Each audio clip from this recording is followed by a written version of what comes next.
Welcome. Today we're going to talk about the X factor and how do you factor using X factor. So let's look at this. We have a trinomial. Anytime you have a trinomial, the first thing you should think is, how do I factor it? You know you have a trinomial because you have three terms, 1, 2, and 3. And then we know that we're going to factor using the X method because we see a X squared. That's going to be a key indicator that we're using the X method. Okay, this is written in the form ax squared plus bx plus c, where 6 would be our a. This is an understood 1, which will be our b, and then we have our c over here. The c is always the number that does not have a variable. The b is always a number that has just a plain old x on it, and a is always the number that has an x squared attached to it. It's easy once you identify these to do stuff after that. Now, the first step that you want to try to do is take out a GCF. That's the greatest common factor. Okay? Well, if you look, 6, 1, and 12 do not have anything that multiply to give them, and they do not each have a letter that is the same. So they do not have a GCF. So there is none. Okay? Step 2, we're going to do what we call the X factor. Or I like to tell my kids, it's a trinomial, so you want to try the X. Now the way the X works is you'll take your A and you'll multiply to your C. So it'll be A times C on the top, and then B goes on the bottom. Okay? Think attic and ceiling, basement or bottom for B. Okay? So we're going to do our A times our C, and we're going to get 6 times negative 12, and you get negative 72. Then we're going to take our B, which is our bottom here, and we're going to put that on the bottom as positive 1. Now there's several tricks of the trade that you could learn to figure out how you'll do this. And so I'll tell them to you as we go, but it's really just trial and error. What will multiply to give you negative 72, and what will add or subtract to get you positive 1. One of the tricks is you look at the sign right here. This will tell you that you need to subtract the numbers to get a 1. Okay? And so what numbers do you know that will multiply to give you a 72 and will subtract to give you 1? And that'd be 9 and negative 8. Okay? So 9 minus 8 is 1, and 9 times negative 8 is negative 72. Once you have these two factors, or the X completed, you'll now go back and draw parentheses, like so. The first thing you're going to write is the number A and the variable without a square. Do not put the square on this. And you'll write it in both. Then we'll come back to our box over here. I mean, not our box, our X. And we'll write in positive 9 and negative 8.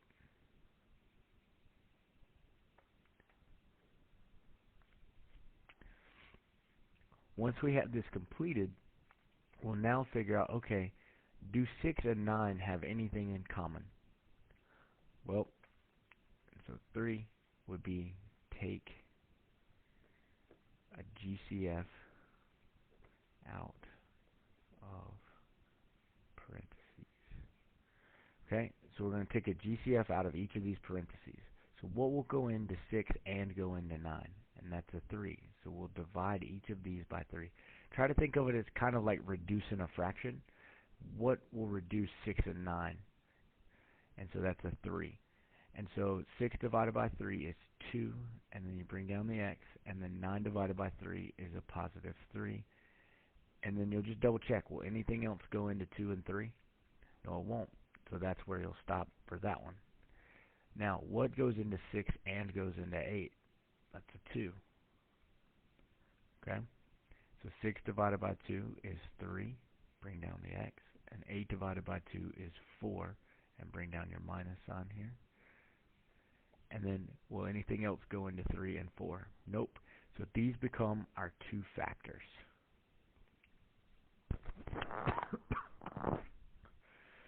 So let's try one that does have a GCF. Okay?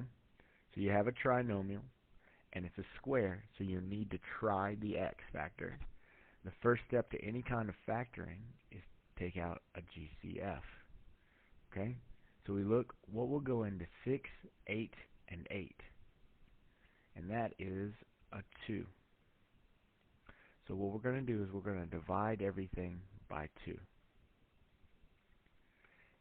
And do they have an x in common? Well, since this one does not have an x, they don't all have an x in common. Okay? So we get 3x squared plus 4x minus 4. Step 2. We need to try the x. Okay? We need to try the x factor. So, off to the side, we'll draw an x. We'll do our a times our c. So it would be a times c, which is 3 times negative 4, which is negative 12. And then we'll do our b, which is positive 4. Okay? So we need to know what two numbers will multiply to give me a 12 and subtract to get me a 4. And that's 6 and negative 2, or 6 minus 2 gives me 4, and 6 times negative 2 is negative 12. Okay?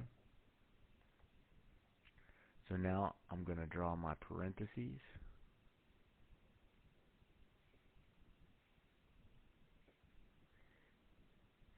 I'm going to write my a and the letter with no square. And then I'm going to pull my positive 6 and my negative 2 over here. Okay? So now I'm going to figure out, does anything go into 3 and go into 6? And you say, yes, a 3 does. Okay? 3 divided by 3 is 1, and then you bring down the x. 6 divided by 3 is 2, and then it's positive in the middle. And then, will anything go into 3 and go into 2? No, because they're both prime numbers, so only one will go into them. And so 3x minus 2 will come down, and this would be our answer. However, we can't forget about the GCF that we had, and that has to go in the front, like so. And this becomes your final answer.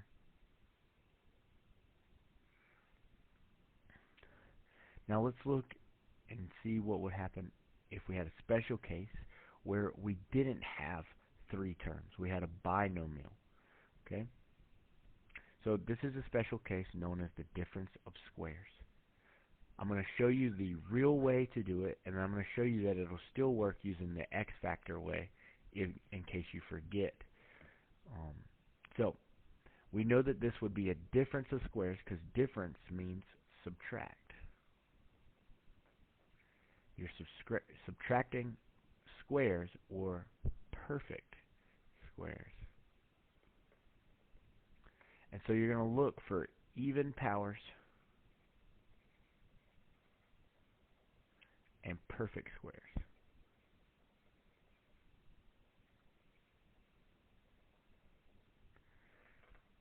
So we look here, 36 and 25 are perfect squares. This is 6 times 6, and this is 5 times 5.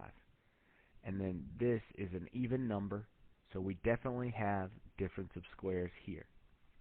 So the way this works, the shortcut, draw 2 parentheses, and then you're going to take the left side, and all of that will go on the left side of the parentheses. So what multiplied to give us 36? That'd be 6 and 6. And then you take half of the exponent. So whatever this exponent is, take half of it. That's why it needs to be an even number so that it can be divided by 2.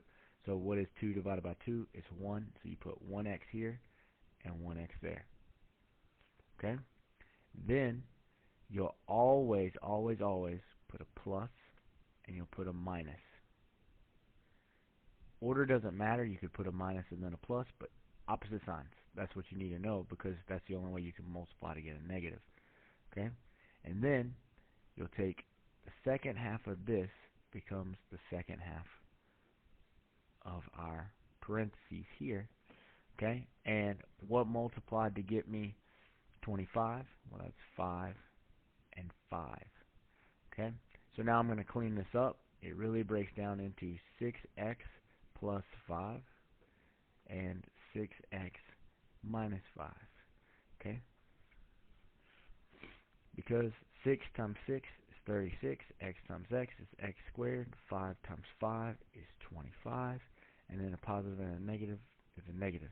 The reason that it worked out this way, if you remember back when we multiplied, you get negative 5 times 6, which is negative 30, and 5 times 6, which is positive 30, and so our middle term, that b term, would actually cancel out. And so this is just one thing. We've made an observation that you could factor this way. So this is the shortcut. Take the square root, take half of the x's, put them in their spots. Okay? So say you forgot what the perfect squares were, or you just don't recognize it. The other way we can do this is using the x factor. So you'll first look and notice that there's only two terms, and it's supposed to be written as ax squared plus bx plus c. Okay? So we're missing something here. We're missing the bx. Okay? We don't have a bx. We have a c because there's no letter on this. We have an ax squared because we have an x squared term. Okay? So we might want to rewrite this as 36x squared plus 0x minus 25 so you have a better understanding of what it looks like. Okay? Now since you have 0, you're not going to have a GCF. Okay? So we won't take that out. And so then you'll come down and you'll try the x. And this is going to be a big number. And so you'll do your a times your c, and you'll get negative 900. Okay? And then you'll put your b of 0 down on the bottom. So now you're looking for the number that will multiply to give you negative 900 and subtract to get you 0. Okay? Now in order to get 0, we'll use some of the math properties to help us. It has to be the same number. You have to do like 2 minus 2 equals 0. 3 minus 3 equals 0. It has to be the same number. So you got to think, well, what do you know that's the same that would multiply to 900? Well, I know the number that's the same that multiplies to 9 is 3. And then I have two zeros, so you split those up. It must be 30 and negative 30. Okay? And 30 minus 30 is 0. 30 times 30 is 900. So you can kind of use some stuff to help you. And if you really have trouble filling out your x, look for a later video where I show you how to use the calculator to do this as well. Okay? So using what we've done with the x here, just like we do with the x factor any other time. So you've completed the x. So now you draw your parentheses and you put the a and the variable that you have. And in this case, you'll want to use half of the variable. I know in the previous ones we say don't use the exponents, but sometimes in the special cases they'll do like the fourth power. You want to put half of whatever's here. So there's a 2 here, so we're going to use half of that, which is 1. Okay? And then we're going to take our plus 30 and our minus 30 and bring it down. Okay? So now we're going to Look and see if there's a GCF in here, and 30 and 36 both have a 6 in common. 36 and 30 also have a 6 in common, so we'll divide those out, okay? And you get 6x plus 5 and 6x minus 5. And just like in the shortcut method, they are the same, okay? So you don't have to memorize the shortcut, but as you could tell, it's a little shorter and you have to do a little less math, but either way you end up at the same answer.